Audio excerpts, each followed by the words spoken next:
अस्सलाम वालेकुम। नाज़रीन, क्या हाल है? आप खैरियत से हैं?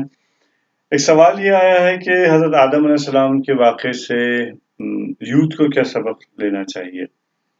मैं समझता हूँ कि यूथ के लिए इसमें 2 बहुत अहम सबक मुज़मिर हैं इस वाक़े में। एक तो ये कि जो अल्लाह ताला के अहकामात हैं, उसकी बजावरी की जाए।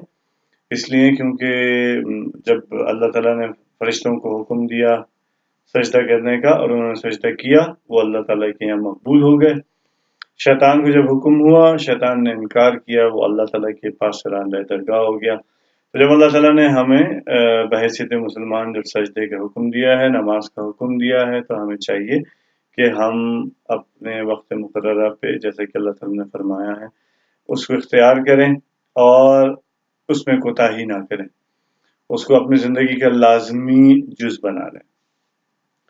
दूसरा जो अहम सबक इसमें हमें मिलता है वो ये है कि जब अल्लाह ताला ने फरिश्तों को हुक्म दिया और सजदे का, उससे पहले अल्लाह ताला ने हज़रत आदम अलैहिस्सलाम से कुछ चीज़ों के नाम पूछे।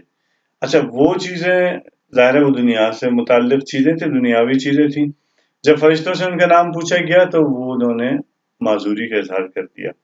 अल्लाह ताला ने वो नाम हज़रत आदम अलैहिस्सलाम को सिखा दिए और हज़रत आदम अलैहिस्सलाम से जब उन चीज़ों के नाम पूछे गए तो हज़रत आदम अलैहिस्सलाम ने उनको बयान कर दिया, उनको बता दिया और अल्लाह ताला ने जो है ना फरिश्तों को हुक्म दिया कि उनको सजदा करो।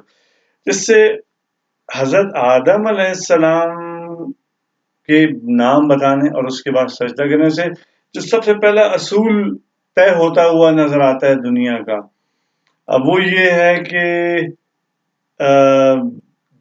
जो भी इल्म जहाँ पे होगा उसको सब सजदा करेंगे।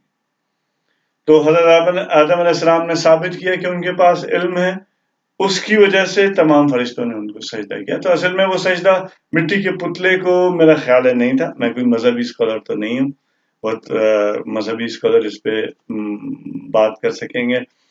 लेकिन वो असल में उनके इल्म को सजदा था और वो जो अल्लाह ताला ने अपनी रूह उन पे फूकी थी, जो अपना करिश्मा था अल्लाह ताला का, उसको वो सजदा था। अच्छा, वो रूल जो है ना वो आज तक भी चला आ रहा है।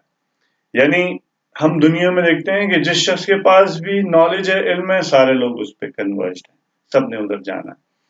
जो ममालिक इल्म में आगे हैं, टेक्नोलॉजी में आगे हैं, इंफॉर्मेशन में आगे हैं, सारी दुनिया उनके आगे असल में मुसख्खर है, उनके आगे सजदरेज है, उनके आगे झुकी हुई है और वो सारी दुनिया को लीड कर रहे हैं।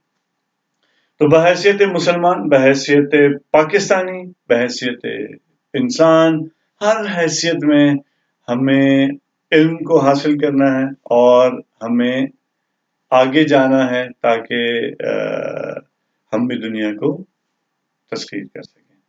तो ये एक अहम मेरा ख्याल से सबक है यूथ के लिए इसमें।